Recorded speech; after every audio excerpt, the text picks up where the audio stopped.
Bismillahirrahmanirrahim. Assalamualaikum warahmatullahi wabarakatuh. Gimana kakak dan abang kabarnya? Semoga kita semua dalam keadaan sehat dan dalam lindungan Allah Subhanahu wa taala.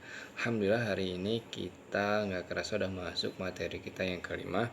Lanjutan dari materi sebelumnya mengenai energi dan usaha.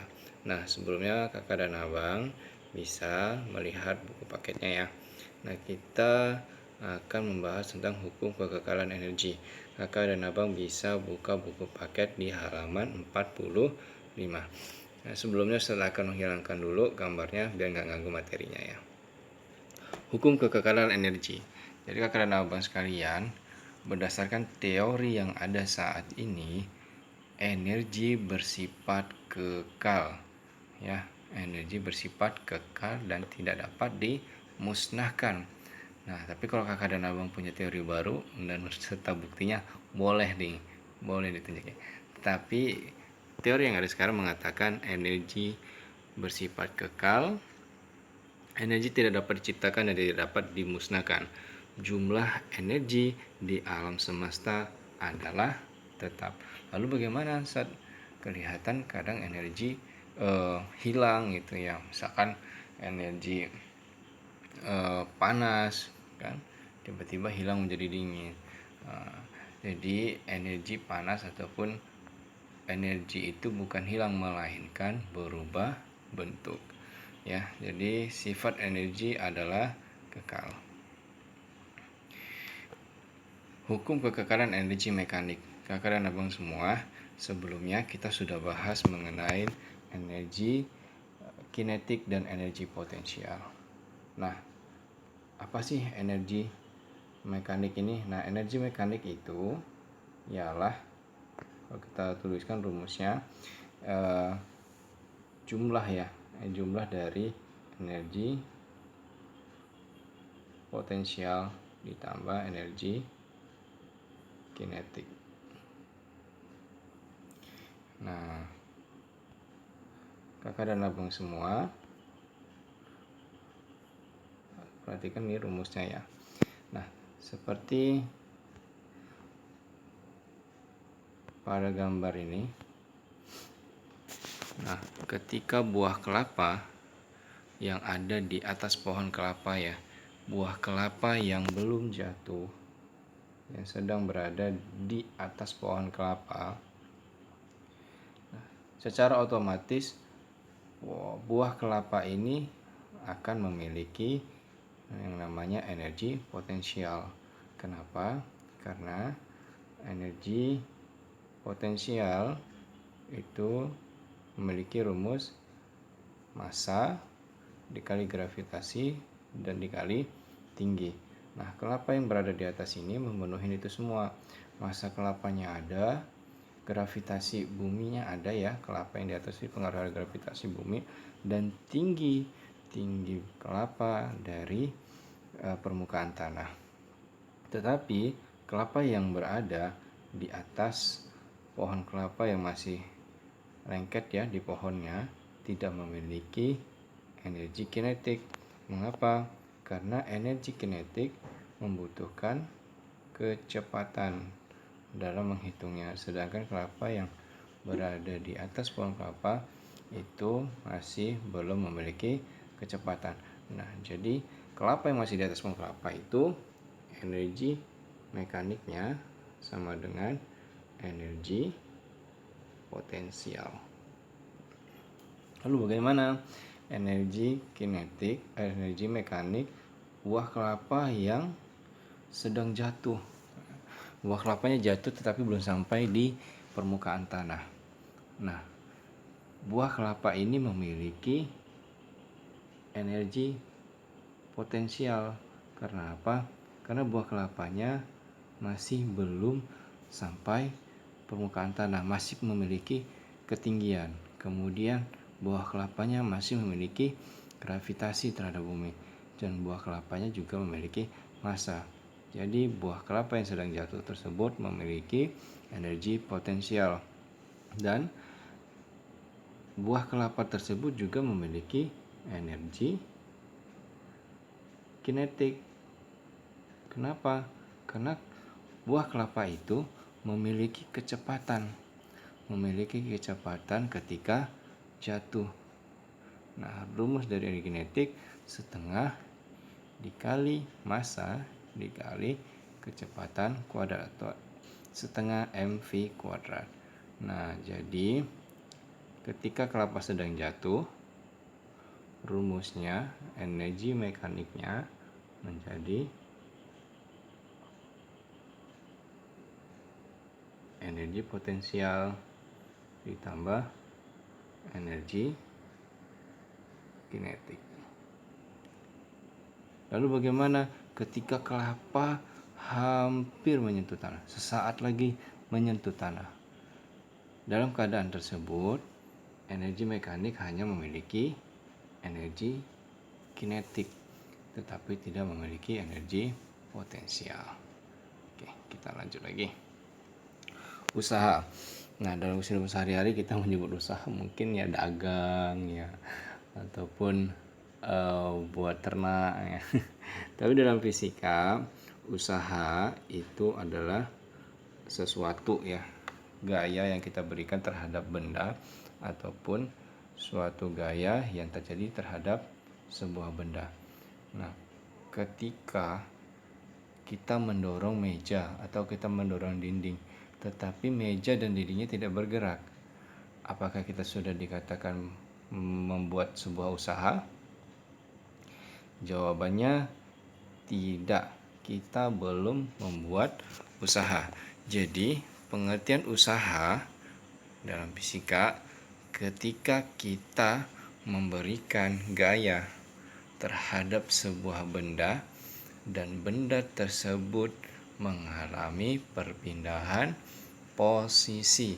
Jadi, ketika benda tersebut belum berpindah posisi, maka kita dikatakan belum melakukan usaha terhadap benda tersebut. Tetapi ketika benda tersebut sudah berpindah posisi dari titik sebelumnya, maka kita sudah melakukan usaha. Ini kalau di buku paket ya ada seorang pria yang mendorong mobilnya sendirian, maka mobil tidak berjalan. Karena mobil tidak berjalan, maka pria tersebut katakan tidak melakukan usaha. Ketika orang di sekitarnya mendorong dan mobil itu berjalan, nah saat itulah pria tersebut dan orang di sekitarnya telah melakukan usaha.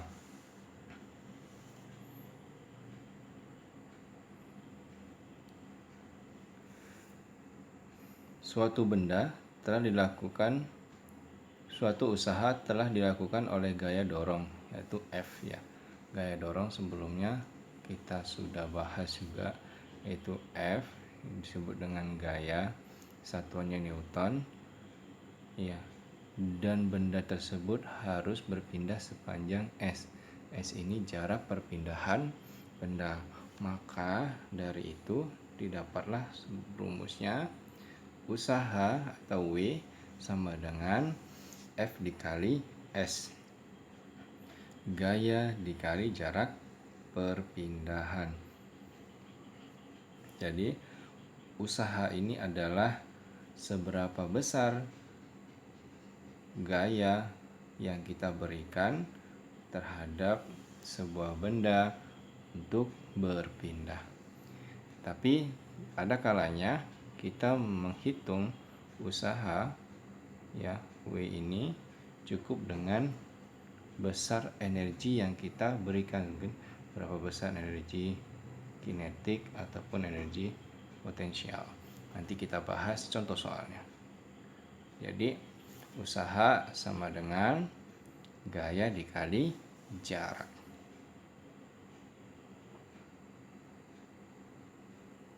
Hubungan usaha dan energi. Sebuah mobil berjalan karena apa? Karena adanya mesin yang menjalankan. Mesin hidup karena apa? Karena adanya bahan bakar. Nah, bahan bakar ini adalah energi kimia yang dirubah menjadi kalor ataupun panas sehingga piston pada mobil bisa bergerak dan menggerakkan mobil berjalan. Jadi usaha dilakukan dengan menggunakan energi. Ya. Adapun pengertian energi dapat didefinisikan ya, kakak dan abang. Energi didefinisikan sebagai kemampuan untuk melakukan usaha. Jadi itu, energi adalah kemampuan untuk melakukan usaha. Jadi dalam melakukan usaha kita membutuhkan yang namanya energi. Satuan energi itu joule dan satuan lainnya ada ELK and kalori. Kita masuk ke daya. Nah, daya ini juga nggak asing kita dengar. Jadi apa sih daya itu? Ketika dua buah mobil yang memiliki massa yang sama, lintasan yang sama menuju kota yang sama. Jadi dua buah mobil dengan massa yang sama, tujuan yang sama, maka bisa kita katakan kedua mobil ini memiliki usaha yang sama untuk sampai ke kota tujuan. Nah, mobil A memiliki kecepatan yang lebih tinggi dibandingkan mobil B. Maka secara otomatis mobil A memiliki daya yang lebih besar terhadap mobil B. Nah, dirumuskan di sini daya itu adalah P. Ya. Jadi perbandingannya tadi adalah kedua mobil tersebut telah melakukan usaha yang sama, ya, W. Mobil tersebut melakukan usaha yang sama, yaitu W, dengan waktu yang berbeda, yaitu T. Maka kita bisa mencari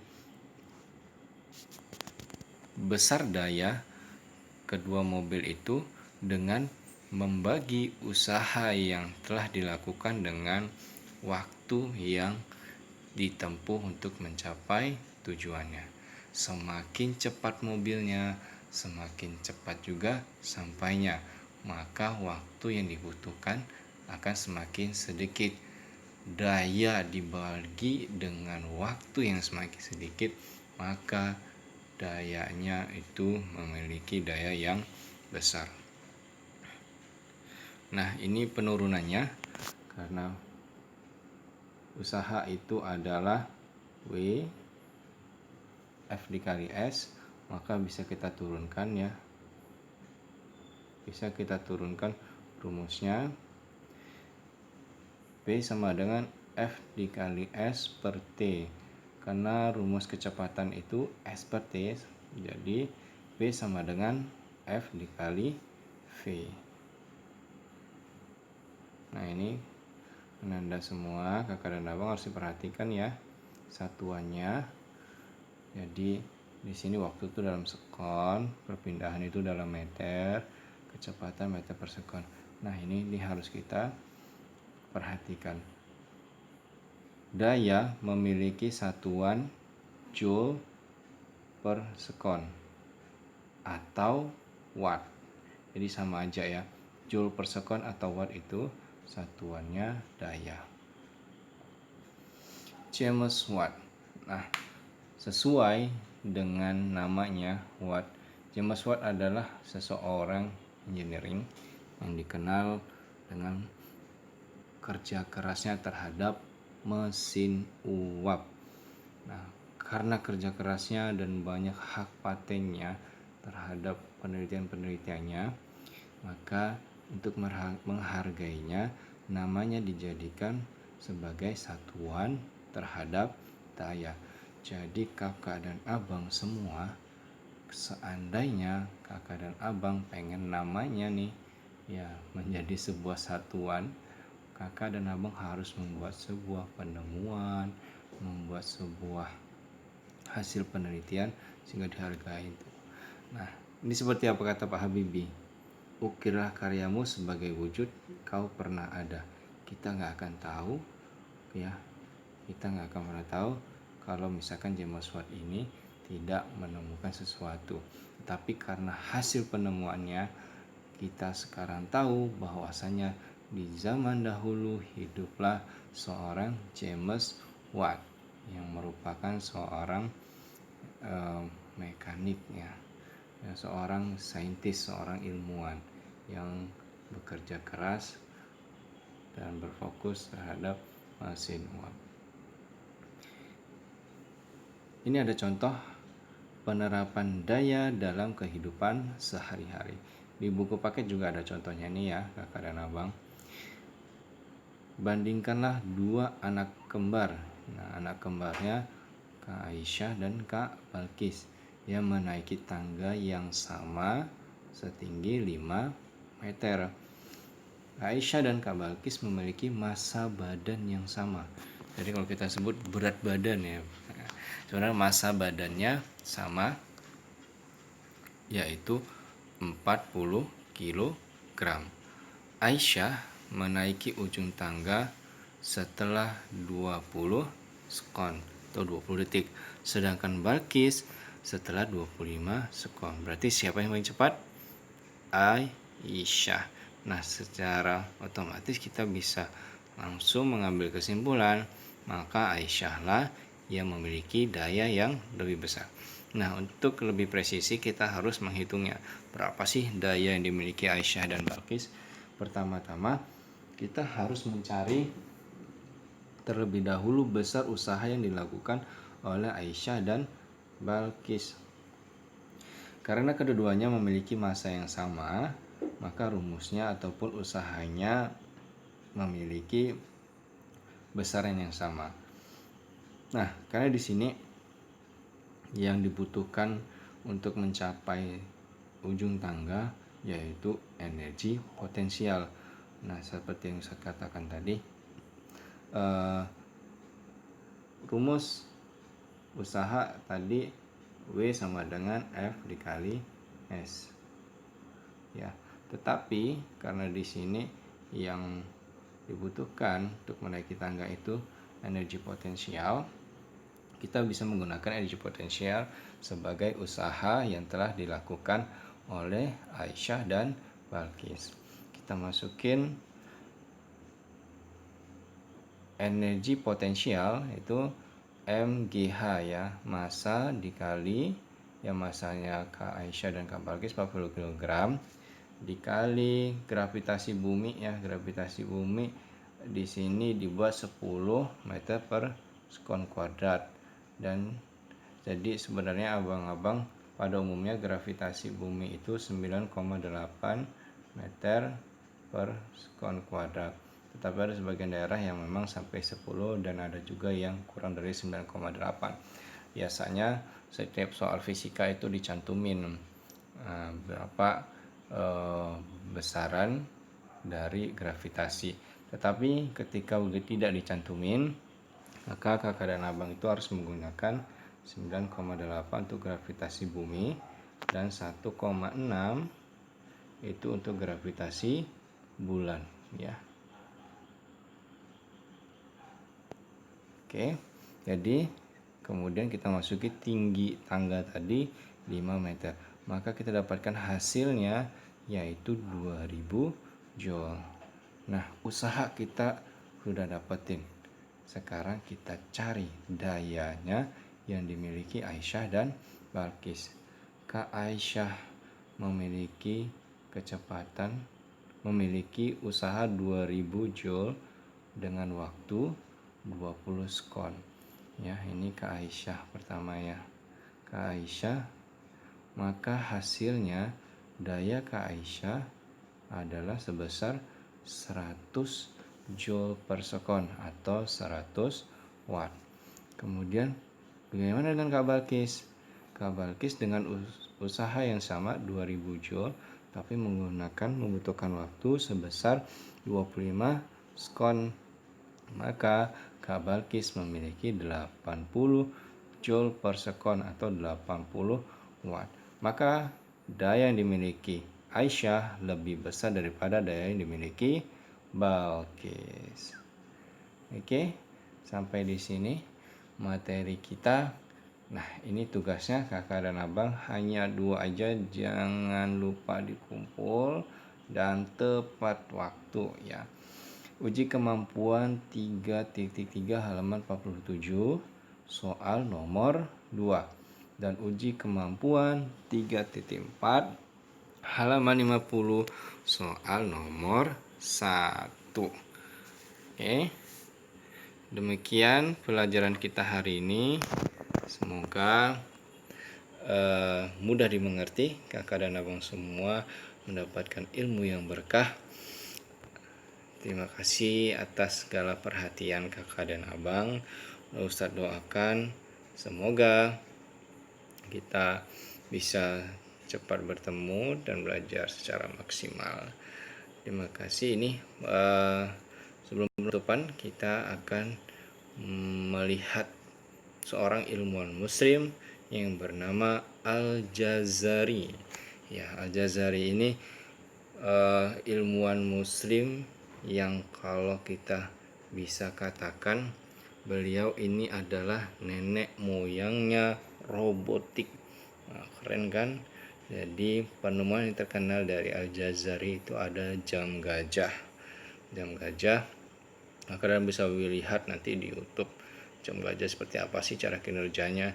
Dan Al-Jazari pada zamannya menuliskan sebuah kitab karena memang diminta oleh khalifah. Beliau menuliskan lebih dari 100 penemuannya ya, 100 gambar yang full color mengenai penemuan-penemuannya di bidang mekanik permesinan juga. Oke, terima kasih atas perhatian kakak dan abang, semoga bermanfaat. Terima kasih perhatiannya, sampai jumpa di lain waktu. Billahi taufiq wal hidayah. Assalamualaikum warahmatullahi wabarakatuh. Jauh sebelum Leonardo da Vinci Jukiki, bidang ilmu mekanik telah mencatat seorang ilmuwan dalam diri seorang muslim. Sosok ini adalah Ismail Al-Ghazali, ilmuwan muslim yang hidup di era kemasan Islam abad ke-12. Ia lahir pada 1136 dan meninggal pada 1206 di daerah Mesopotamia. Al-Jazari berkarir sebagai kepala insinyur pada zaman kekuasaan dinasti Artukid-Turki. Selama hidupnya, Al-Jazari menciptakan kurang lebih 174 gambar perangkat mekanis, di mana 80 diantaranya terdiri beragam jenis rancangan mesin sekaligus instruksi pembuatannya. Beberapa peralatan yang berhasil diciptakan Al-Jazari diantaranya: karya Al-Jazari dinilai paling rumit dan dapat dianggap sebagai puncak dari standar pencapaian muslim di zamannya.